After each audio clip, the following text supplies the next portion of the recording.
আসসালামু আলাইকুম রহমতুল্লাহ। easyquranSchool.com-এ সবাইকে আহলান ও সাহালান। আজকে একটা মজার ক্লাস, একটা মজার পড়া। ইতিমধ্যেই কিন্তু আমরা কোরআন তেলাওয়াত সহি শুদ্ধভাবে পড়ার জন্য অনেকটুকু ধাপ পার করে ফেলেছি আলহামদুলিল্লাহ। যারা ক্লাসের ভিডিওগুলো দেখে পাশাপাশি লিখে চর্চা করেছি তাদেরকে আমি মুবারকবাদ জানাই। আর যারা শুধুমাত্র দেখে ভাবতেছি পুরোপুরিভাবে সহিভাবে শিখে ফেলবো কোরআন তেলাওয়াত, আমি তাদেরকে বলবো না, আমি ক্লাসের ভিডিও দেখার পাশাপাশি আমাকে লিখে চর্চা করতে হবে, তাহলে আমার 100 to 100 অ্যাকুরেট হয়ে যাবে ইনশাল্লাহ। পাশাপাশি আমরা আমাদের ফ্রেন্ড সার্কেল, আমাদের ফ্যামিলির লোকজন, আমরা আমাদের বন্ধু বান্ধবের সাথে এই বিষয়গুলো নিয়ে মৌখিকভাবে এই প্রত্যেকটা টপিক, বিশেষ করে হরকত, তারপরে তানবিন, এগুলো আমরা চর্চা করব একে অপরের সাথে। পাশাপাশি যেমন পরিবারের লোকজনদের সাথে আমরা চর্চা করব, তাহলে আমাদের পুরোপুরিভাবে ঝালাই হয়ে যাবে ইনশাল্লাহ বিষয়গুলো। সো আমরা মূলত কেন শিখছি কোরআন তেলাওয়াত সহিভাবে শুদ্ধভাবে, কেন আমাদের আমাদের মূলত উদ্দেশ্য কি? প্রথম কথা হচ্ছে, এটা তো আমাদের জন্য ফরজ কোরআন তেলাওয়াত শেখা করা, তাই না? এবং শুদ্ধভাবে পড়া, এটা আল্লাহর অর্ডার। আল্লাহ তাআলা কোরআনে সরাসরি বলে দিছে যে তোমরা কোরআন তেলাওয়াত করো ধীরে ধীরে, স্পষ্টভাবে পড়ার কথা কিন্তু আল্লাহ উল্লেখ করে দিছে। সো এই জন্য আমরা কোরআন তেলাওয়াত শিখব, যেহেতু এটা আমাদের একটা ফরজ। পাশাপাশি এটা আমাদের আখিরাতের একটা বড় ইনভেস্ট। আর আমি চাই আপনারা কোরআন তেলাওয়াত সহিভাবে শেখার পর আপনারা আপনাদের সন্তানদেরকে শেখাবেন। বিশেষ করে আপনাদের সন্তানরা উস্তাদদের কাছে শেখার আগে, শিক্ষা প্রতিষ্ঠানে শেখার আগে আপনাদের কাছ থেকে, ফ্যামিলির কাছ থেকে, পরিবারের কাছ থেকে শিখে তাদের ভিত্তিটা গড়ুক, তাহলে ইনশাল্লাহ সে আরও বেশি ভালো করবে। সো শুরু করি, ক্লাসে চলে যাই। সাকিন ও কলকলা। সাকিন কি মূলত? আচ্ছা, একটু খেয়াল করি, একটু মনোযোগ দিই, ইনশাল্লাহ সহজ লাগবে। একটু মনোযোগ দিই, ঠিক আছে? এখানে দেখতে পাচ্ছি কিছু সিম্বল আছে না, কিছু চিহ্ন এখানে দেওয়া আছে। যেমন এই যে একটা চিহ্ন আছে, এই যে একটা চিহ্ন আছে, এখানে একটা চিহ্ন আছে, তারপর এই যে এখানে চিহ্ন, মূলত এখানে 3টা চিহ্ন এখানে ডাবল করে আমি লিখছি বোঝার সুবিধার্থে।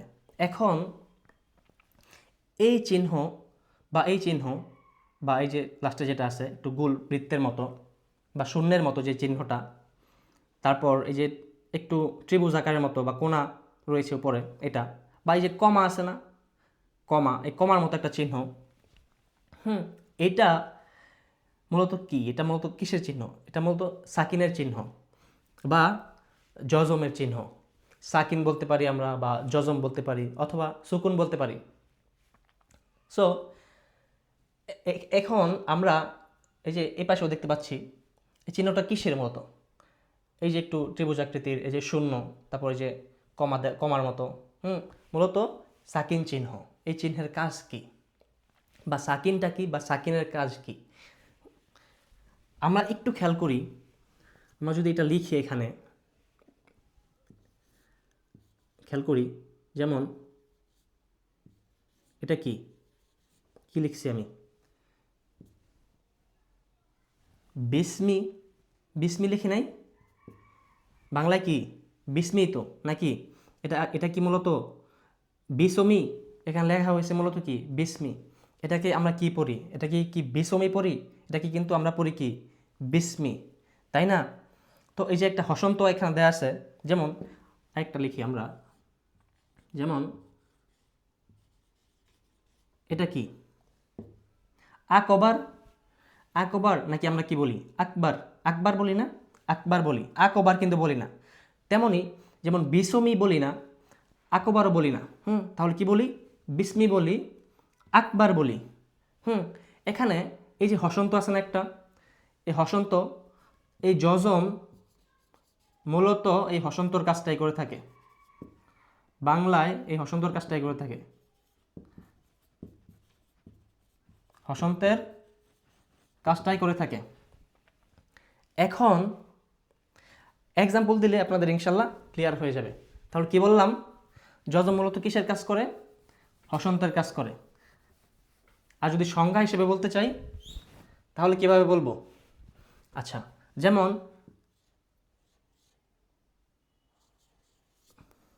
এই যে বা দিলাম, বা সিন, তারপর মিম বানালাম। ওকে, তাহলে জের দিয়ে দিই একটা। তাহলে এই যে সাকিন চিহ্ন, এই সাকিন চিহ্নের যে কোনো একটা দিই, যেমন এই যে এই চিহ্নটা দিয়ে দিলাম। ওকে, মিমজের মি। আচ্ছা, বিসমি হলো না? তাহলে সংজ্ঞা হিসেবে বললে সাকিন মূলত, এই সাকিন মূলত পূর্বের হরফকে যুক্ত করে, অর্থাৎ সাকিন বা জজম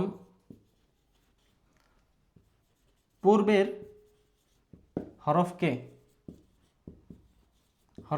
কি করে? সাকিন বা জজম পূর্বের হরফকে যুক্ত করে। যেমন এই যে বাসিনজের কি হলো? বাসিনজের বিস, বাসিনজের বিস, মিমজের মি, বিসমি। সহজ না? একটু খেয়াল করি, একটু বোঝার চেষ্টা করি, সহজ কিন্তু। তাহলে আরেকটা এক্সাম্পলে চলে আসি। যেমন অর্থাৎ সাকিন বা জজম পূর্বের হরফকে যুক্ত করে, এটা আমরা মনে রাখবো। ওকে, আচ্ছা, একটা দুইটা হরফ দিয়ে, যেমন হামজা দিলাম, এখানে সিন দিয়ে দিলাম। ওকে, এখানে কি হলো? এখানে একটা সাকিন চিহ্ন দিই। আচ্ছা, এখানে তো এই ত্রিভুজ আকৃতির চিহ্ন দিলাম, এখানে একটা এই চিহ্ন দিয়ে দিই, বা একটু গোল করে দিয়ে দিই শূন্যর মতো। ওকে, এটাও তো সাকিন চিহ্ন, তাই না? এখানে উচ্চারণটা কি হবে? হামজা সিন জবর আস, হামজা কি যুক্ত করবে সিন, তাহলে কি হলো? হামজা সিন জবর আস। এখন আবার সেমটাই বানাই, সিন দেই। এখন এই যে কমার মতো যে একটা আছে সিম্বল বা প্রতীক, এটা দিয়ে দিই, এটাও তো সাকিন চিহ্ন, তাহলে কি হবে? দুইটাই কিন্তু সেম। এখন এই তিনটা চিহ্নর মধ্যে কোরআনে বা সূরার মধ্যে কোন চিহ্নগুলো থাকবে? এখন বিভিন্ন ফন্টে থাকে কিন্তু আসলে, যেমন হচ্ছে নুরানি কোরআন শরীফে, নুরানি কোরআন শরীফ যেগুলো আছে, বিশেষ করে এমদাদিয়া লাইব্রেরি, ওইগুলোর মধ্যে এক ধরনের ফন্ট, বা হচ্ছে সৌদির যে কোরআন শরীফগুলো আছে, সৌদির কোরআন শরীফের মধ্যে দেখা যাচ্ছে যে আরেক ধরনের ফন্ট। অর্থাৎ কোনো কোনো কোরআনের মধ্যে এরকম গোল চিহ্ন দিয়ে থাকবে, আবার কোনো কোনো কোরআনের মধ্যে থাকবে যে এরকম চিহ্ন দিয়ে, বা কোনো কোনো কোরআনের মধ্যে এরকম, মানে মূলত এই তিনটার যে কোনো একটা দিয়ে থাকতে পারে। কিন্তু আমরা তিনটা দিয়ে কি শিখলাম? আমরা যে কোনো একটা চিহ্ন আসলে আমরা কি ওই সাকিন চিহ্ন হিসাবে আমরা ধরে ফেলবো এবং সাকিন অনুযায়ী উচ্চারণ করব ইনশা আল্লাহ।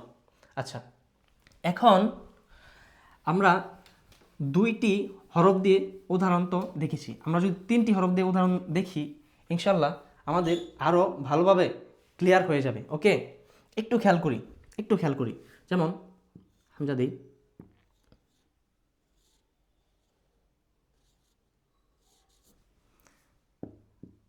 এটা কি শিন, হামজা জবর, আচ্ছা শিন,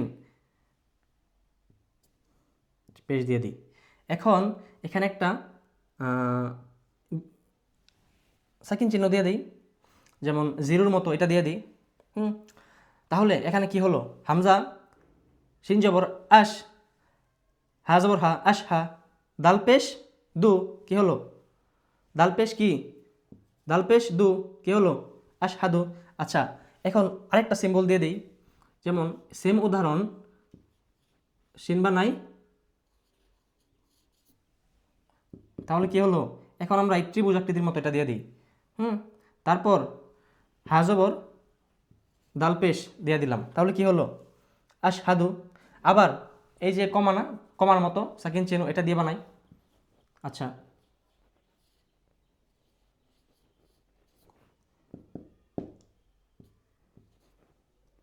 তাহলে কি হলো? এই যে কমার মতো একটু দিয়ে দিই, এই যে এরকম এরকমও থাকতে পারে অনেক ফন্ট, ঠিক আছে? তাহলে হামজা শিন জবর আশ, হা জবর হা, দাল পেশ দু, কি হলো? আশ হাদু, অর্থাৎ আশ হাদু, আশ হাদু, এটাই তো নাকি? ওকে, আরও এক্সাম্পল দিই আমরা। যেমন আর কি হতে পারে? কি হতে পারে আর? মসজিদ, মসজিদ হতে পারে না, মসজিদু, মসজিদ হতে পারে না? মিম বানালাম, মিম বানালাম, তারপর কি সিন, তারপর কি এই যে জিম, এই যে দাল। ওকে, তাহলে মিম জবর মা, এখানে সিনের এখানে কি, যেহেতু মিমকে যুক্ত করবে অর্থাৎ পূর্বের হরফকে যুক্ত করে কি সাকিন, তাহলে এখানে দিয়ে দেয় একটা সাকিন চিহ্ন। মিম সিন জবর মাস, তারপর জিম, জিমজের জি মাস জি, দাল পেশ দু, কি হলো মাস জি দু। ওকে, সেমভাবে আবার এই যে সাকিনের যে আরেকটা সিম্বল আছে, আরেকটা চিহ্ন আছে, এটা দিয়ে বানাই আমরা। মিম বানালাম, তারপরে সিন বানালাম, জিম দাল। ওকে, এই চিহ্ন দিয়ে দিই, মাস জিমজে জি মাস জি, দাল পেশ দু, কি হলো মাস জি দু। আর কি থাকে, এই যে কমার মতো যে সিম্বলটা না, কমার মতো চিহ্ন, এই সাকিন চিহ্ন দিয়ে আরেকটা, এটাই বানাই আমরা। যত বেশি আমরা এভাবে লিখবো, প্র্যাকটিস করব, তত বেশি আমাদের কি ক্লিয়ার হয়ে যাবে ইনশাল্লাহ। তাহলে মিম জবর, তাহলে এখানে আমরা কি দিয়ে দিই, এটা সাকিন চিহ্ন দিয়ে দিলাম, জবর দিয়ে দিলাম, কি হলো মিম সিন জবর মাস, জিম জের জি মাস জি, দাল পেশ দু, কি হলো মাস জি দু, মাস জি দু, মাস জি দু, ঠিক না? তো এখন আরও এক্সাম্পল দেই। কি কঠিন লাগতেছে? কঠিন লাগার তো কথা না। বিষয়টা মূলত হচ্ছে এখানে সাকিন অর্থাৎ এই চিহ্ন বা এই চিহ্ন অথবা এই জিরোর মতো চিহ্ন, এই চিহ্ন মূলত আমার পূর্ববর্তী যে হরফ ওইটাকে যুক্ত করে ফেলবে, ঠিক আছে?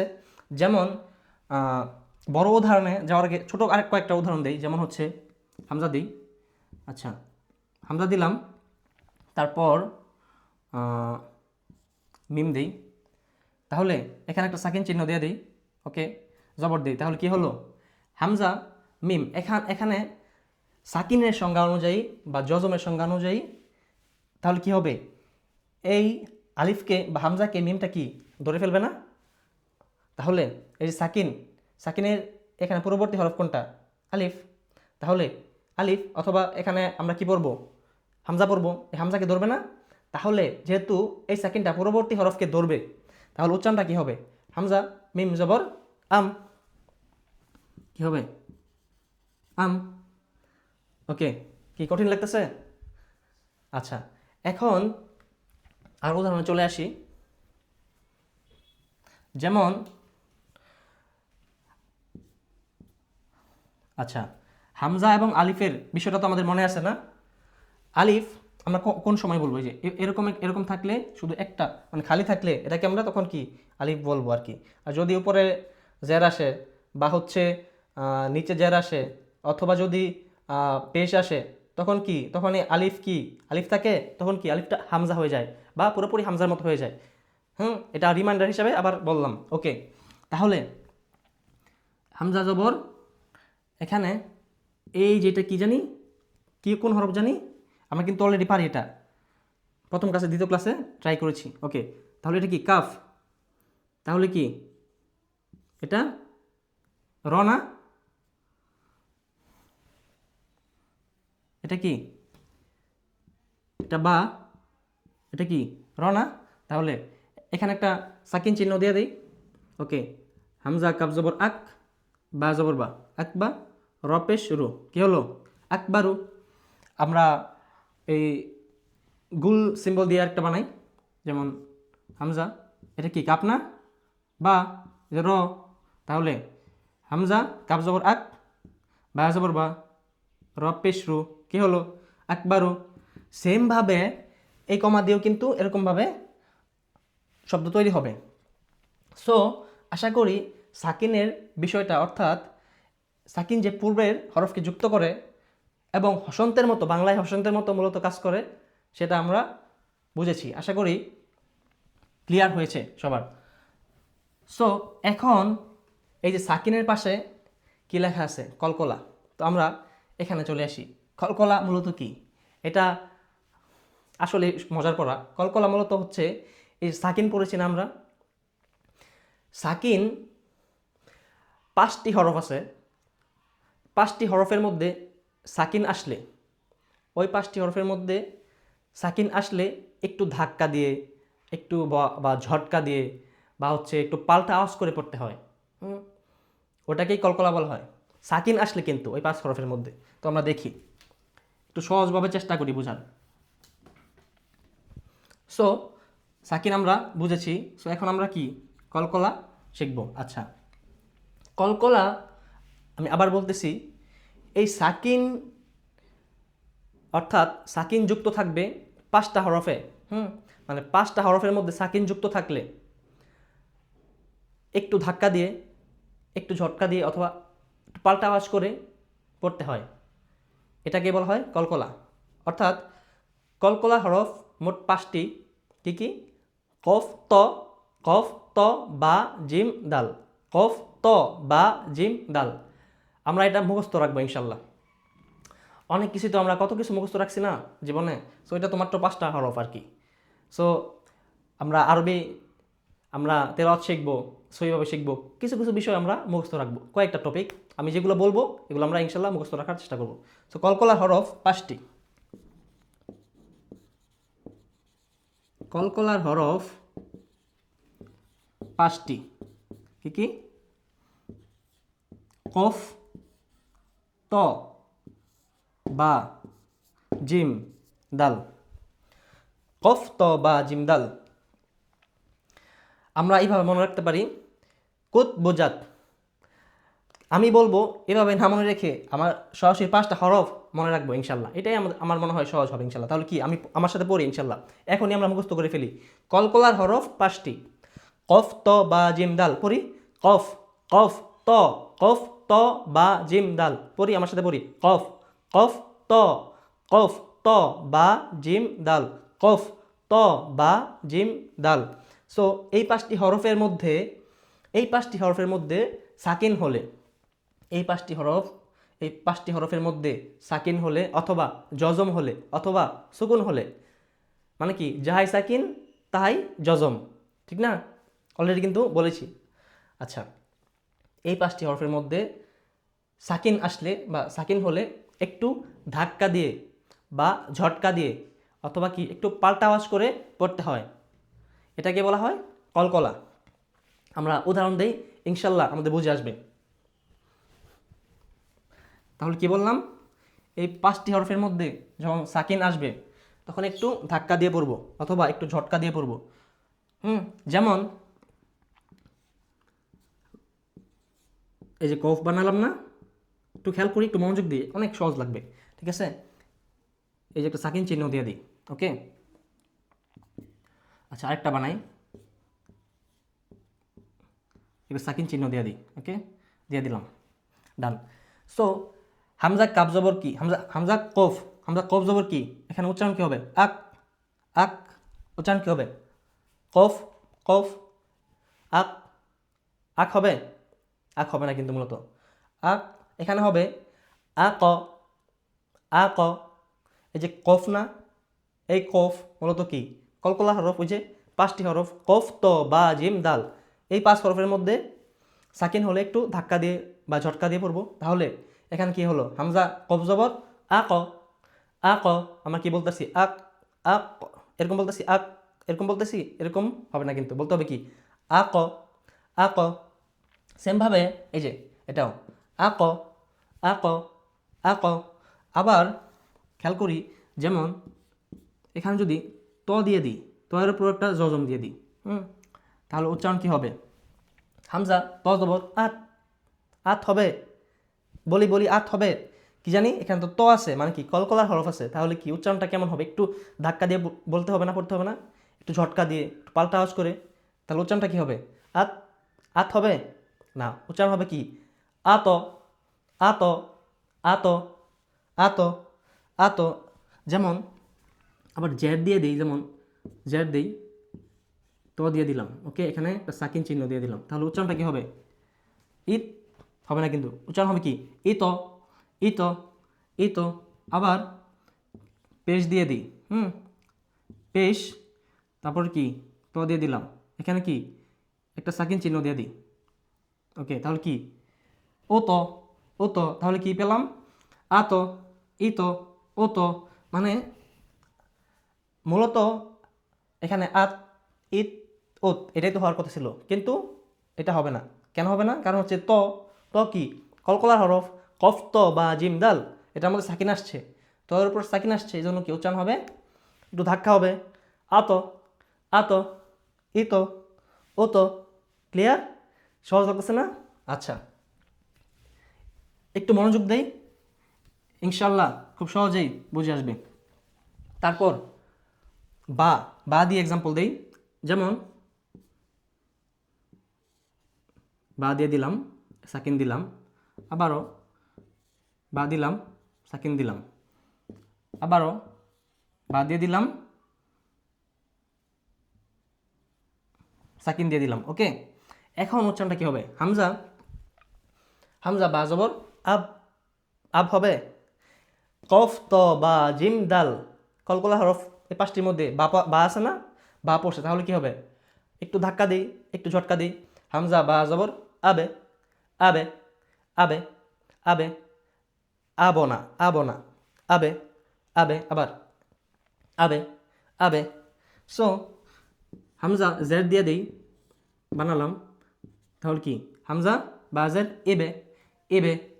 আবার পেশ দিয়ে দিই, পেশ দিলাম, বা দিলাম, সাকিন চিহ্ন দিলাম, তাহলে কি হলো?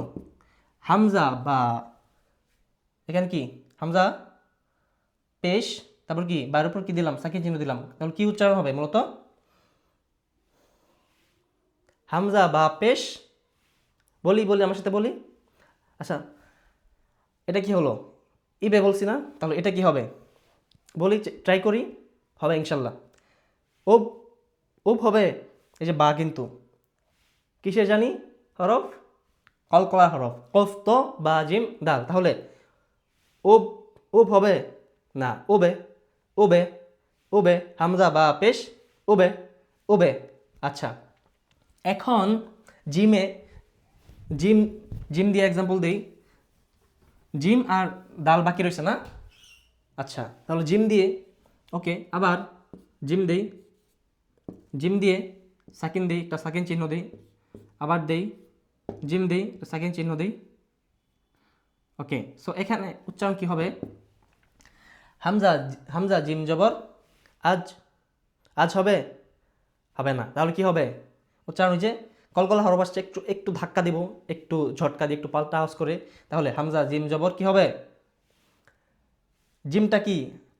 জিমের পরবর্তী হরফ কি? আলিফ না? তাহলে সাকিনের কাজ কি জানি? পরবর্তী হরফকে, পরবর্তী হরফকে কি যুক্ত করা। তাহলে এখন হামজা জিম জবর কি? আজে, আজে। মূলত এখানে উচ্চারণ মানে যদি কলকলা না হতো তাহলে উচ্চারণ কি হতো? আজ, হামজা জিম জবর আজ, ঠিক না? কিন্তু ওই যে কফ ত বা জিম দাল, এই পাঁচ হরফের মধ্যে সাকিন আসলে একটু ধাক্কা দিয়ে, একটু ঝটকা দিয়ে পড়তে হয়। আমি বোঝার জন্য, ভালোভাবে যাতে মনে থাকে এই জন্য কিন্তু বারবার বলতেছি। ওকে, একটু খেয়াল করি। তাহলে এটা উচ্চারণ কী হবে? আজে, আজে, আজে। পেজ দিয়ে দিই, পেজ বানাই, জিম দিই, সাকিন দেই, উজে, উজে, উজে, উজে, জ্যাব দেই, তাহলে সাকিন চিহ্ন দেই, কি হলো? ইজে। তাহলে আজে, উজে, ইজে, আজে, উজে, ইজে। একটু ধাক্কা আসতেছে না? ঝটকা আসতেছে না? আচ্ছা, তাহলে কি এখন? দাল, দালের পালা না? দাল দিয়ে আমরা দেখি তো দাল দিয়ে কীরকম হয়। যেমন দাল বানালাম, সাকিন দিয়ে দিলাম, তাহলে কি? হামজা দাল জবর কি? আদ, আদ হবে? আদ হবে না? নাকি আদ হবে না? কি হবে? আদে, আদে, ওদে, এদে, আদে র, ওয়ামা আদে র, ওয়ামা আদে র, আদে, আদে। আচ্ছা, তাহলে জেড দিয়ে দেই, তাহলে কি? এদে। পেশ দেই, কি হলো? ওদে, ওদে, আদে, এদে, ওদে। সহজ না? আচ্ছা, আলহামদুলিল্লাহ। আমরা যেমন সূরা ফালাকের মধ্যে আমরা কিন্তু যেটা একদম কমন একটা সূরা, যেমন আমরা পড়ি না, কুল আউ, কুল আউযু বিরব্বিল ফালাক, এটা পড়ি, রব্বিল ফালাক পড়ি, লাস্টে কি আসছে? কফ আসছে না? লাস্টে কফ আসছে, তাহলে কি? কলকলা, কলকলা করে পড়তে হবে, কফ এবং উপর সাকিন আছে, তাহলে আমরা আমরা কিন্তু এটাই পড়ি, কুল আউযু বিরব্বিল ফালাক, ফালাক, এটা পড়ি না? এটাই পড়ি এবং এটাই সঠিক তেলাওয়াত। তারপর কি পড়ি? মিন শাররি মা খলাক, মিন শাররি মা খলাক, মিন শাররি মা খলাক, নাকি পড়ি খলাক, খলাক বলি, খলাক, খলাক। তারপরে ওয়াসসামা, ওয়াসসামা ইদাতিল, ওয়াসসামা ইদা, ওয়াসসামা ইদাতিল বুরুজ, নাকি বলি বুরুজ, বুরুজ বলি, কি বলতে হয়, জিম আসছে লাস্টে, বুরুজ, বুরুজ। তাহলে কফ ত বা জিম দাল, বুরুজের মধ্যে কি আসছে, লাস্টে জিম আসছে, বুরুজ, বুরুজ, বুরুজ বলবো নাকি বলবো বুরুজ। তাহলে জিম আসছে, এই যে কলকলা হরফ, সাকিন, উপরে সাকিন। তাহলে ওয়াসসামা ইদাতিল বুরুজ, বুরুজ। ক্লিয়ার তো না? এই সাকিন ও কলকলা এভাবেই আমরা নিজেরা এখন কয়েকবার প্র্যাকটিস করব। এই সাকিনের একটা বড় ভাই আছে, যেটা আমরা পরবর্তী ক্লাসে দেখব, ওটা ইনশাল্লাহ আরও ভালো লাগবে। সো আমি খুবই এক্সাইটেড পরবর্তী ক্লাসের জন্য। সো নেক্সট ক্লাসে ইনশাল্লাহ দেখা হবে। আসসালামু আলাইকুম ওয়া রাহমাতুল্লাহ।